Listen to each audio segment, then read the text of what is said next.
أنفسنا ومن سيئات أعمالنا من يهده الله فلا مضل له ومن يضلله فلا هادي له ونشهد أن لا إله إلا الله وحده لا شريك له ونشهد أن سيدنا ومولانا محمدا عبده ورسوله صلى الله تبارك وتعالى عليه وعلى آله وصحبه وسلم تسليما كثيرا أما بعد فأعوذ بالله من الشيطان الرجيم بسم الله الرحمن الرحيم النبي أولى بالمؤمنين من أنفسهم وأزواجه أمهاتهم وقال الله عز وجل ما كان محمد أبا أحد من رجالكم ولكن رسول الله وخاتم النبيين وقال رسول الله صلى الله تبارك وتعالى عليه وسلم لا يؤمن أحدكم حتى أكون أحب إليه من ماله وولده والناس أجمعين أو كما قال عليه الصلاة والسلام رب اشرح لي صدري ويسر لي أمري واحلل عقدة من لساني يفقه قولي اللهم صل على محمد وعلى آل محمد كما صليت على إبراهيم وعلى آل إبراهيم إنك حميد مجيد اللهم بارك على محمد وعلى آل محمد كما باركت على إبراهيم وعلى آل إبراهيم إنك حميد مجيد گرامی قدر حاضرین و سامعین، مسلمان دو مجموعے کا نام ہے۔ مسلمان دو وجودوں کے مجموعے کا نام ہے۔ مسلمان کا ایک جسمانی وجود ہے اور دوسرا مسلمان کا روحانی وجود ہے۔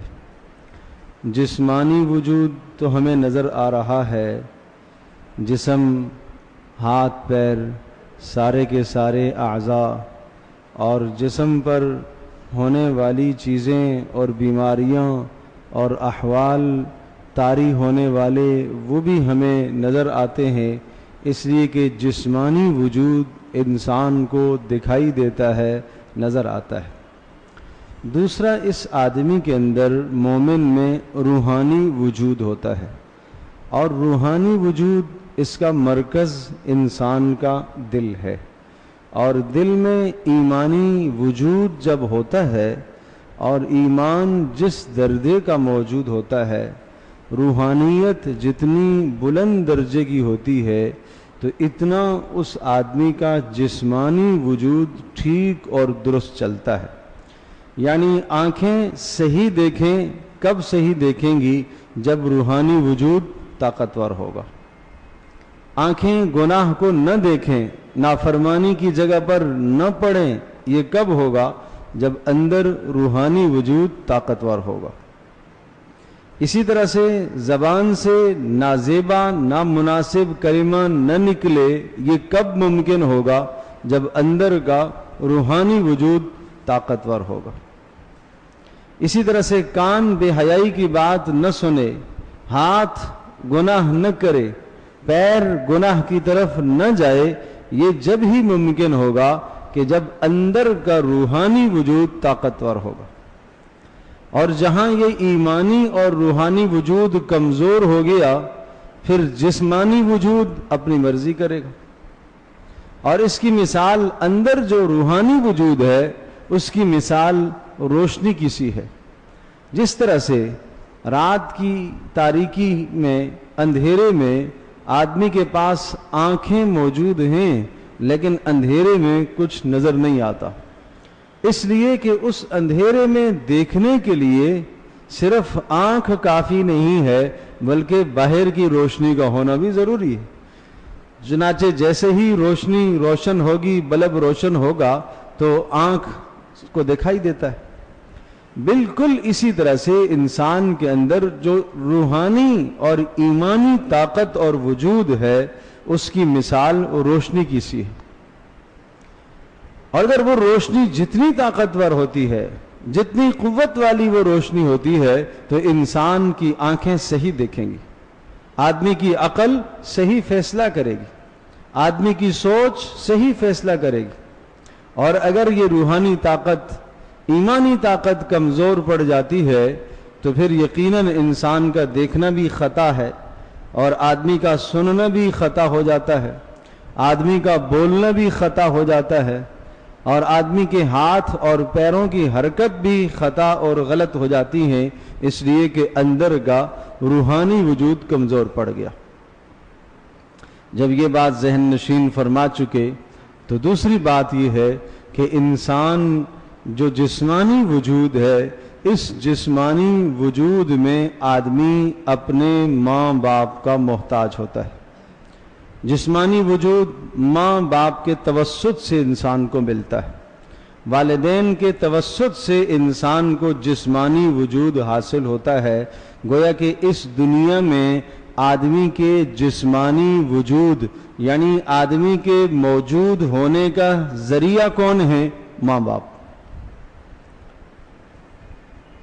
جب جسمانی وجود کا ذریعہ ماں باپ ہیں اور اس موجود ہونے کا ذریعہ ماں باپ ہیں تو ماں باپ کی تعظیم کو لازم اور واجب اور فرض قرار دیا گیا کہ تمہارے دل میں ماں باپ کی تعظیم۔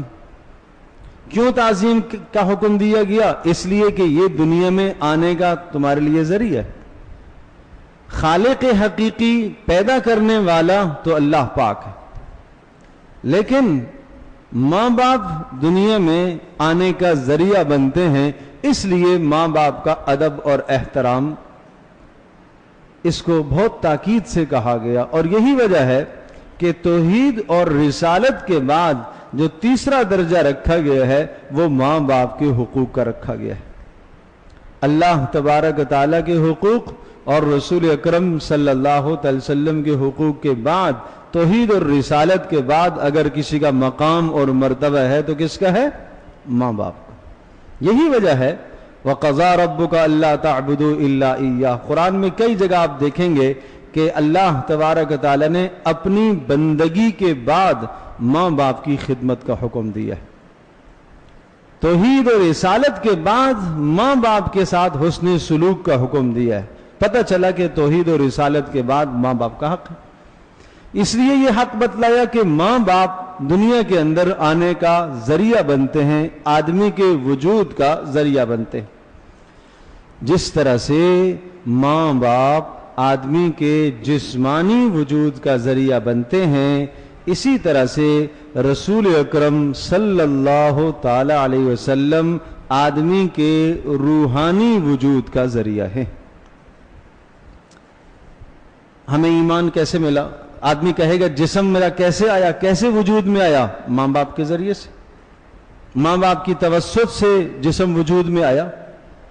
تو ہمیں ایمان کہاں سے ملا؟ ہمیں قرآن کہاں سے ملا؟ ہمیں توحید کا سبق کہاں سے ملا؟ ہمیں آخرت کا درس کہاں سے ملا؟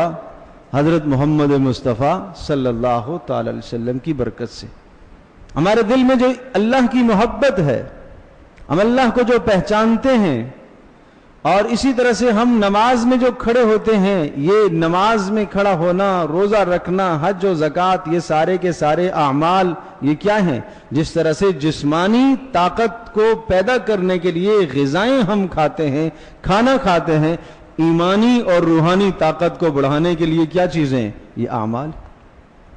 اور جسمانی غذائیں حاصل ہوتی ہیں زمین سے، اور یہ روحانی غذائیں آدمی کو حاصل ہوتی ہیں آسمان سے۔ اور یہ کیسے حاصل ہوئی، کس کے توسط سے حاصل ہوئی ہیں؟ محمد الرسول اللہ صلی اللہ علیہ وسلم کے توسط سے۔ تو پتہ یہ چلا، میں پھر بات شروع سے دہراتا ہوں کہ آدمی دو چیزوں کے مجموعے کا نام ہے، مسلمان دو وجودوں کے مجموعے کا نام ہے، ایک اس کا جسمانی وجود اور دوسرا اس کا روحانی وجود۔ جسمانی وجود کیسے موجود ہوا، کیوں کیسے ہوا؟ ماں باپ اس کے وجود کا ذریعہ بنتے ہیں، ہر آدمی اس بات کو جانتا ہے۔ جس طرح سے ماں باپ جسمانی وجود کا ذریعہ بنتے ہیں، اسی طرح سے پیارے پیغمبر صلی اللہ تعالی علیہ وسلم انسان کے روحانی وجود کا ذریعہ ہے۔ پیارے پیغمبر صلی اللہ علیہ وسلم کے ذریعے سے ایمان ملا ہے۔ جب یہ بات ذہن نشین فرما چکے تو اب میں قرآن مقدس کی آیت اور وہ حدیث کی تشریح کرتا ہوں جو میں نے پڑھی ہے۔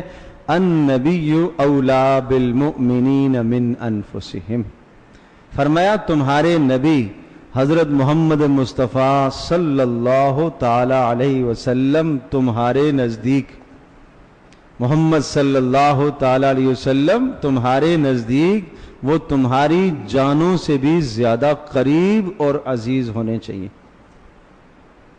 آدمی کو اپنی جان سے سب سے زیادہ محبت ہوتی ہے، اپنی جان کو بچانے کے لیے مال چھوڑ دیتا ہے، مال لے جاؤ میری جان بچا لو، اپنی جان بچانے کے لیے ہر شے کی بازی لگا دیتا ہے، لیکن کیا ہو جائے؟ جان بچ جائے۔ کیا ایک طرف تمہارے لیے تمہاری جان تمہیں عزیز ہے اور دوسری طرف محمد الرسول اللہ صلی اللہ علیہ وسلم کی ذات گرامی ہے، تو قرآن یہ فیصلہ دے رہا ہے کہ تمہیں محمد الرسول اللہ صلی اللہ علیہ وسلم سے جو محبت ہونی چاہیے وہ اپنی جان سے بھی زیادہ ہونی چاہیے، اپنی جان سے زیادہ ہو۔ اس کی ایک مثال عرض کرتا ہوں۔ اگر کوئی بھی دنیا کا شخص تمہیں آگ میں کودنے کا حکم دے، اس کی اطاعت کرنا تمہارے لیے جائز نہیں ہے۔ کوئی بھی شخص کہے کہ اس آگ میں کود جاؤ تو اطاعت کرنا جائز نہیں ہے، آگ میں کودنا جائز نہیں ہے، کیونکہ تم اپنی جان کے اس آدمی سے زیادہ خیر خواہ ہو، تمہیں اپنی جان بچانی ہے، اس کی بات کو چھوڑ دینا ہے۔ یہاں تک کہ اگر ماں باپ بھی کہیں تب بھی جائز نہیں ہے، لیکن اگر تمہیں رسول کہے آگ میں کود جاؤ تو پھر تمہارے لیے آگ میں کودنا فرض اور واجب ہے۔ اب تمہیں جان کی پرواہ نہیں کرنی ہے، کیوں؟ اس لیے کہ جب تمہیں رسول کہہ رہا ہے آگ میں جانے کا تو اس کا مطلب یہ ہوا کہ اس میں اب تمہارے لیے بہتری ہے، اب نہ جانے میں تمہارے لیے خیر نہیں ہے، کیونکہ رسول تمہارے ساتھ تمہاری جانوں سے بھی زیادہ مخلص اور مشفق ہے۔ تو اس کے دونوں معنی ہوتے ہیں۔ ایک معنی یہ ہوتا ہے کہ اے ایمان والو، تمہارے نزدیک تمہارا رسول حضرت محمد مصطفیٰ صلی اللہ تعالی علیہ وسلم تمہارے نزدیک تمہاری جانوں سے بھی تمہیں کیا ہونے چاہیے؟ زیادہ عزیز ہونے چاہیے۔ ایک معنی تو یہ ہے، اور دوسرا معنی یہ ہے کہ محمد رسول اللہ صلی اللہ تعالی علیہ وسلم تمہارے لیے اتنے مخلص اور مشفق کہ جتنا تم اپنی جان کے لیے مشفق اور مخلص نہیں ہو، اس سے کہیں زیادہ محمد رسول اللہ صلی اللہ علیہ وسلم تمہارے لیے کیا ہے؟ مخلص اور مشفق۔ جب یہ بات بھی ذہن نشین فرما چکے تو اب اس آیت پر آتے ہیں جس میں فرمایا ما کان محمد ابا احد من رجالکم، محمد رسول اللہ صلی اللہ تعالی علیہ وسلم تم مردوں میں سے کسی کے باپ نہیں، اس لیے کہ پیارے پیغمبر صلی اللہ تعالی علیہ وسلم کی اولاد نرینہ جوانی کو نہیں پہنچی، بچپن میں ہی انتقال کر گئی۔ بچیاں بیٹیاں تو آپ علیہ الصلوۃ والسلام کی جوان ہوئی، شادیاں ہوئی ہیں، لیکن رسول اللہ صلی اللہ علیہ وسلم کی نرینہ اولاد آپ علیہ الصلوۃ والسلام کے لڑکے بچپن ہی میں انتقال کر گئے۔ اس لیے فرمایا محمد رسول اللہ تم مردوں میں سے کسی کے باپ، مرد اسی کو کہتے ہیں جو بلوغ تک پہنچتا ہے، اس سے پہلے اس کو مرد نہیں کہتے۔ پھر فرمایا تم میں سے کسی کے باپ نہیں ہے محمد رسول اللہ صلی اللہ علیہ وسلم۔ پھر سوال یہ آیا کہ جب محمد رسول اللہ صلی اللہ علیہ وسلم تم میں سے کسی کے باپ نہیں ہیں تو باپ تو بڑا شفیق ہوتا ہے، باپ تو اپنی اولاد پر بڑا مہربان ہوتا ہے، تو لہٰذا کیا محمد رسول اللہ صلی اللہ تعالی علیہ وسلم کی مہربانی اور شفقت سے ہم محروم ہو گئے؟ اس لیے کہ اللہ کہہ رہا ہے کہ محمد رسول اللہ تم میں سے کسی کے باپ نہیں ہیں. تو جب باپ نہیں ہے تو کیا معنی ہوا کہ کیا ہم محمد رسول اللہ صلی اللہ تعالی علیہ وسلم کی شفقت اور مہربانی سے جیسے باپ اپنی اولاد سے پیار کرتا ہے، کیا رسول اللہ صلی اللہ علیہ وسلم کی جانب سے وہ پیار ہمیں نہیں ملے گا؟ ہم تو اس سے محروم ہو گئے. فرمایا نہیں ولیکن رسول اللہ، محمد رسول اللہ صلی اللہ تعالی علیہ وسلم وہ تمہارے رسول ہیں، اور رسول تمہارے لیے تمہارے باپ سے زیادہ مخلص ہے. وہ تمہارے رسول ہیں. جس طرح سے باپ دنیا میں آنے کا ذریعہ ہے، جسمانی وجود کا ذریعہ ہے، رسول اللہ صلی اللہ تعالی وسلم تمہارے روحانی وجود کا ذریعہ ہے. اور اگر جسمانی وجود بیمار پڑ گیا تو موت واقع ہو جائے گی. کون سا بڑا نقصان ہے؟ ایک نہ ایک دن مرنا ہی مرنا ہے. لیکن اگر تمہارا روحانی وجود خراب پڑ گیا تو تمہاری عاقبت کی زندگی ساری تباہ ہو جائے گی. باپ جسمانی تربیت کرتا ہے، جسمانی وجود کی تربیت کرتا ہے، اور رسول تمہارے روحانی وجود کی تربیت کرتا ہے، اور جس تربیت پر آخرت کی کامیابی کا دار و مدار ہے.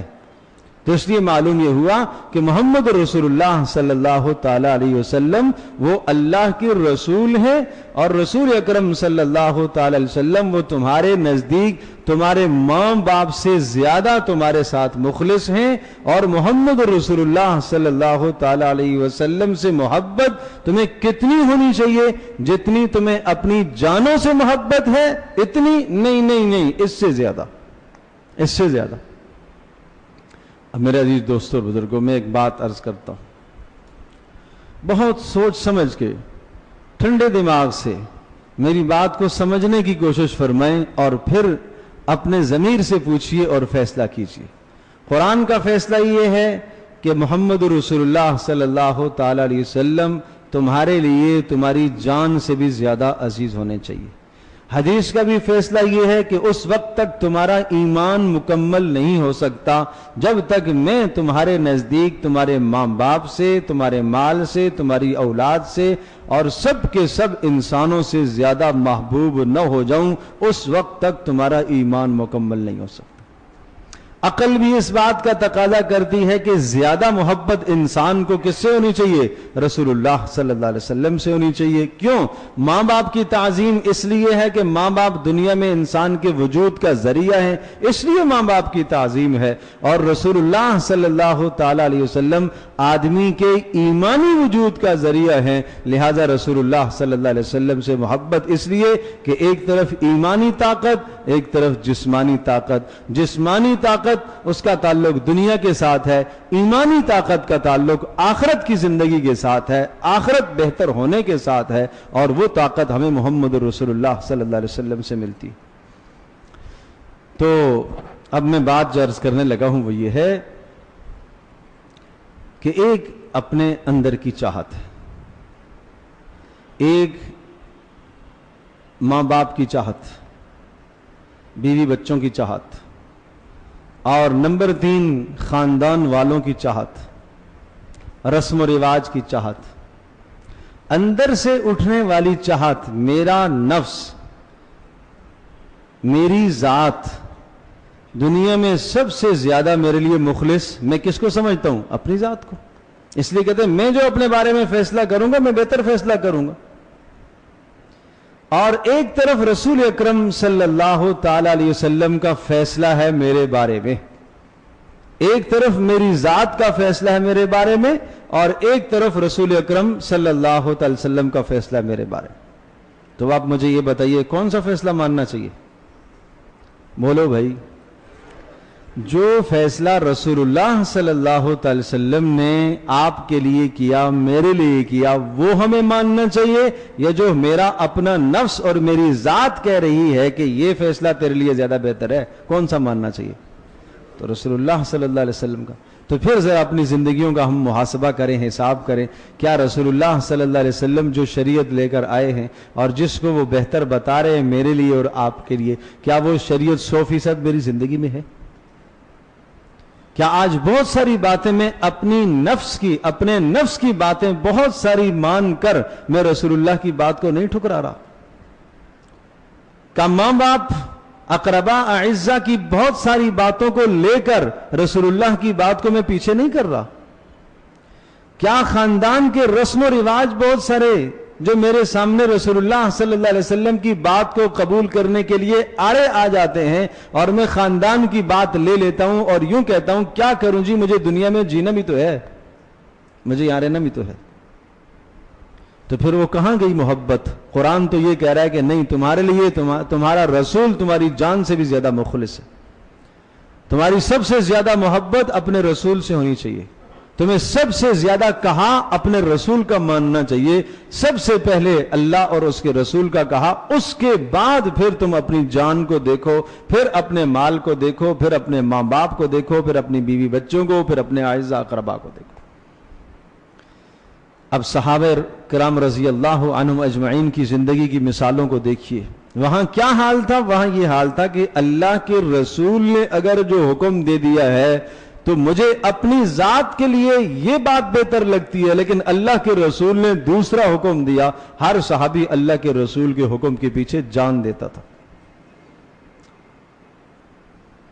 ہجرت کا موقع آیا، بیوی بچوں کے چھوڑنے کی بات آئی، اور ظاہر سی بات ہے کہ انسان کے لیے اس کے بیوی بچے کتنی اہمیت رکھتے ہیں، انسان کے لیے آدمی کے ماں باپ کتنی اہمیت رکھتے ہیں، انسان کے لیے اس کا گھر، اس کا مال، اس کی وراثت، اس کی جائیداد کتنی اہمیت رکھتی ہے۔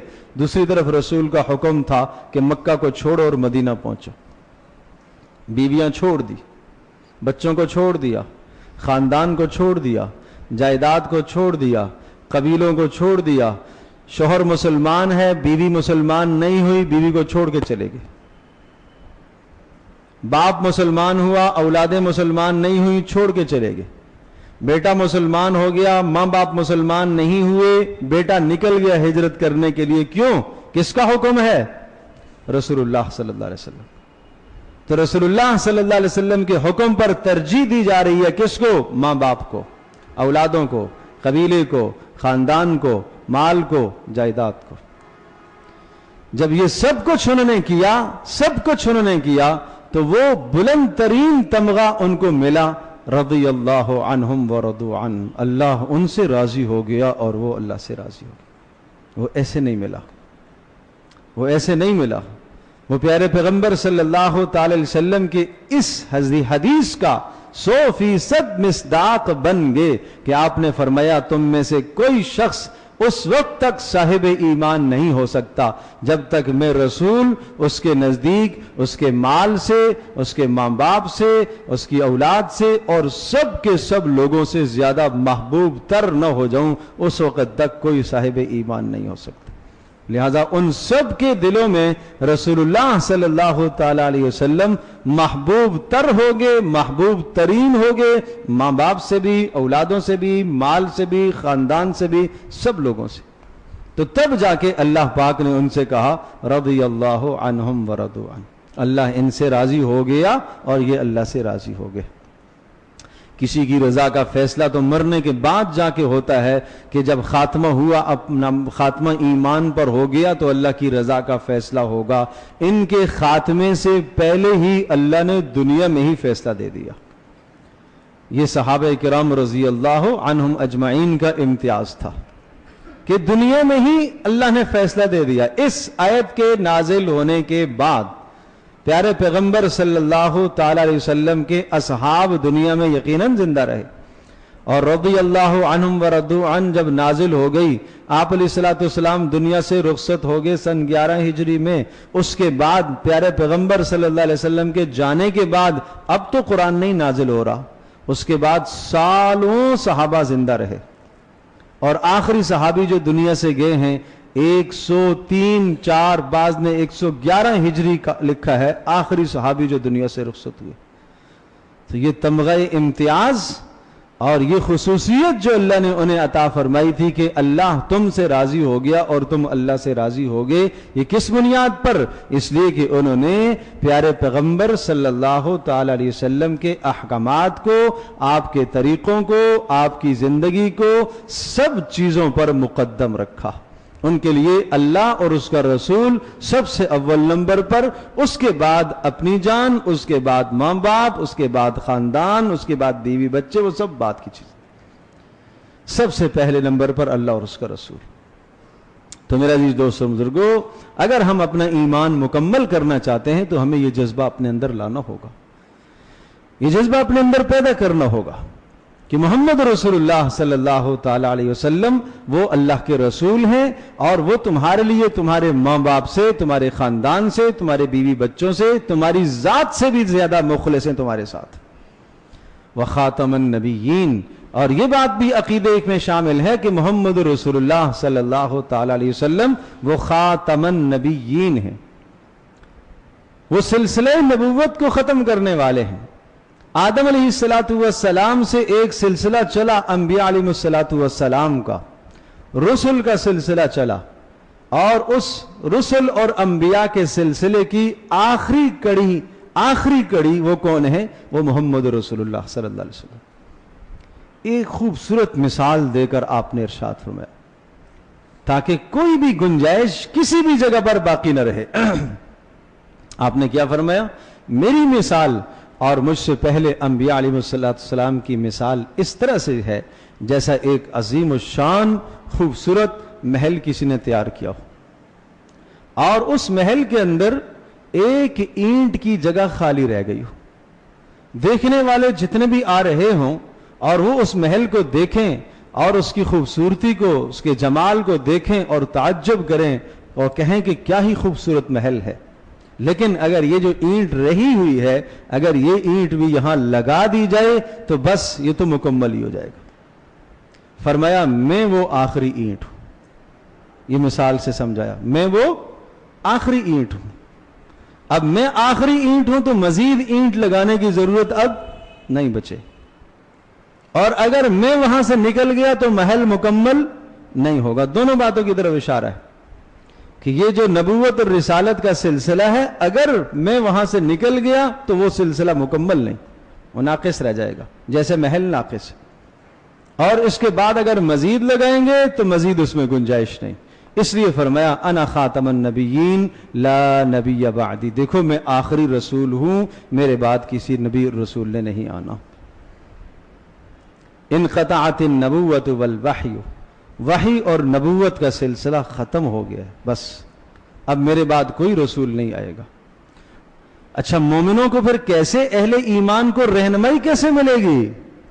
فرمایا میرے خلفاء ہوں گے، میرے نائبین قیامت تک جاری رہیں گے، اور میرے دین کو اللہ تبارک تعالیٰ نے قیامت تک لازم کر دیا، اس میں نسخ، اس میں تبدیلی اب نہیں ہوگی، اس قرآن میں کوئی تبدیلی نہیں ہوگی، میری سنت اور راستوں میں کوئی تبدیلی اب نہیں ہوگی، اور یہ قیامت تک یہ سلسلہ چلے گا، اور میرے خلفاء اور میرے نائب آتے رہیں گے اور وہ اس دین کو آگے لوگوں تک پہنچاتے رہیں گے۔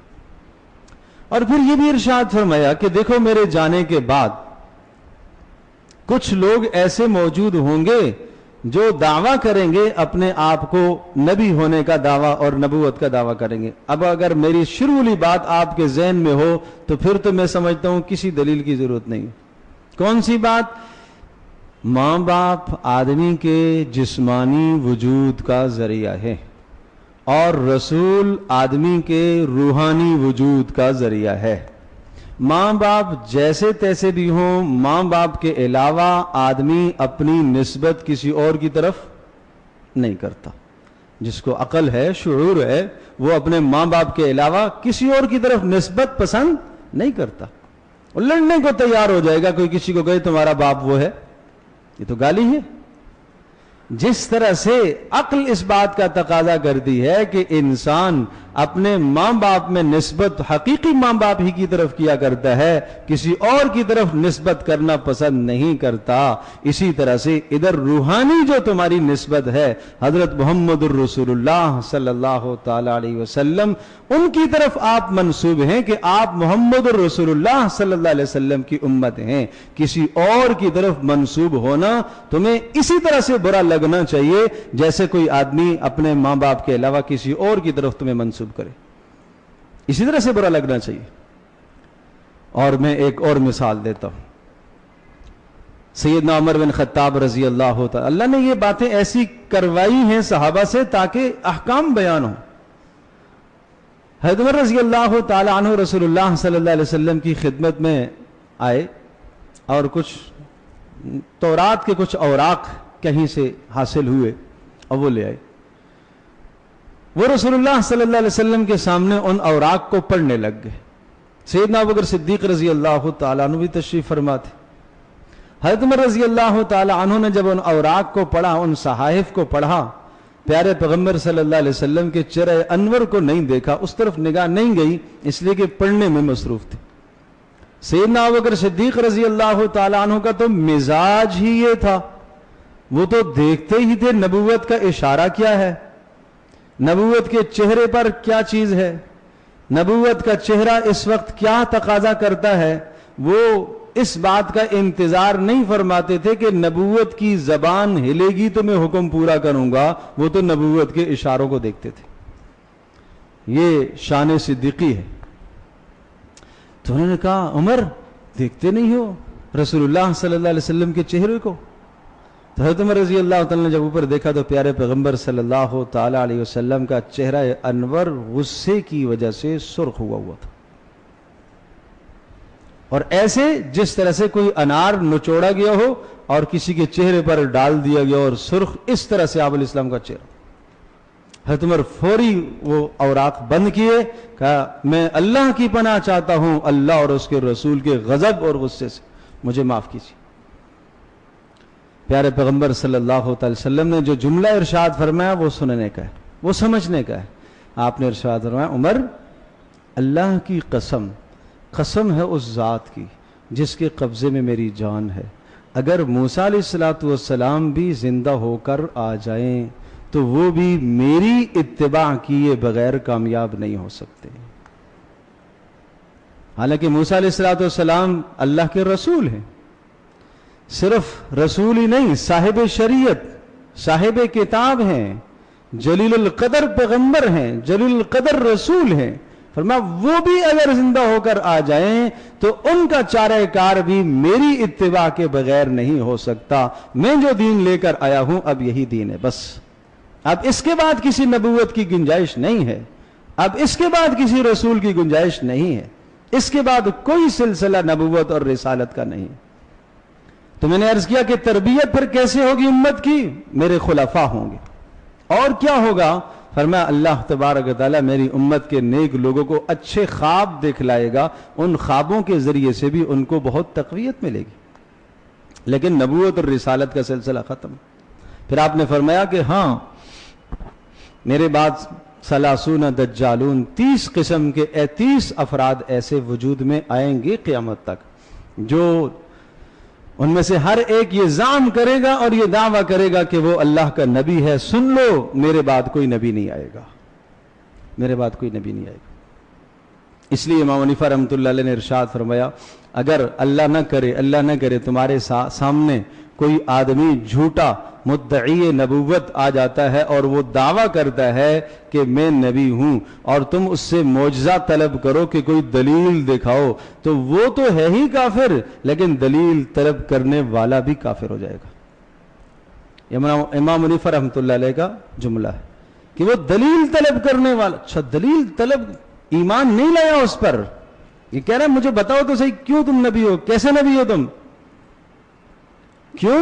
اس لیے کہ اگر یہ دلیل طلب کر رہا ہے تو اس کا مطلب یہ ہوا کہ اس کو شبہہ ہے، اس کو شک ہے محمد رسول اللہ صلی اللہ علیہ وسلم کے آخری نبی ہونے پر شک ہے اس کو۔ اور یہ شک والا ایمان، یہ شبہ والا ایمان اللہ کے یہاں معتبر نہیں ہے، اس ایمان کی اللہ کے یہاں کوئی حیثیت نہیں۔ اللہ کے یہاں مضبوط محکم ایمان چاہیے، خاتم النبیین پر مکمل ایمان چاہیے، مکمل ایمان چاہیے۔ تو بہرحال اس قسم کے مدعیان نبوت پیدا ہوتے رہیں گے، سیدنا ابوبکر صدیق رضی اللہ تعالیٰ عنہ کے زمانے میں، بلکہ رسول اللہ صلی اللہ علیہ وسلم کی خود اپنے زمانے کی بات ہے۔ آپ نے خواب دکھایا گیا، آپ نے خواب میں دیکھا کہ 2 سونے کے کنگن آپ کے ہاتھ پر رکھے گئے، اور آپ نے ان کو خواب میں پھونکا اور وہ اڑ گئے۔ صحابہ نے پوچھا اللہ کے رسول اس کی کیا تعبیر آپ نے فرمائی؟ فرمایا دو مدعیان نبوت، دو نبوت کا دعویٰ کرنے والے، اور ان کی کوئی حیثیت، اسود عنسی، مسیلمہ کذاب۔ اسود عنسی رسول اللہ صلی اللہ علیہ وسلم کے زمانے میں ہی مارا گیا تھا، حضرت فیروز دہلوی رضی اللہ تعالی عنہ کو آپ نے بھیجا تھا اس کی سرکوبی کے لیے، اور مسیلمہ کذاب سیدنا ابوبکر صدیق رضی اللہ تعالی کے دور خلافت میں وہ مارا گیا، اور صحابہ نے اس قسم کے تمام مدعیان نبوت کے خلاف باقاعدہ جہاد کیا ہے۔ تو اس کے بعد بھی پیدا ہوتے رہے، آتے رہے، تاریخ میں بہت ساروں کے نام لکھے ہیں، 22 یہ مرزا غلام احمد قادیانی ان میں سے 22واں ہے، 22ویں نمبر پر اس کا نام آتا ہے، اس کے بعد اور بھی آئیں گے، تو 30 تو پورے ہوں گے اللہ کے رسول صلی اللہ علیہ وسلم کے ارشاد اور فرمان کے مطابق۔ تو اس لیے میرے عزیز دوستو اور بزرگوں، یہ ہماری ذمہ داری ہے کہ ہم اپنے اس عقیدے کو، عقیدہ ختم نبوت کو ہم سمجھنے کی کوشش کریں۔ اس کا تعلق کسی تنظیم سے، اس کا تعلق کسی تحریک سے نہیں ہے، اس کا تعلق میرے اور آپ کے ایمان سے ہے۔ جو میں بات کر رہا ہوں یہ میں ایمان کی بات کر رہا ہوں، اس کے بغیر میرا اور آپ کا ایمان مکمل نہیں ہے۔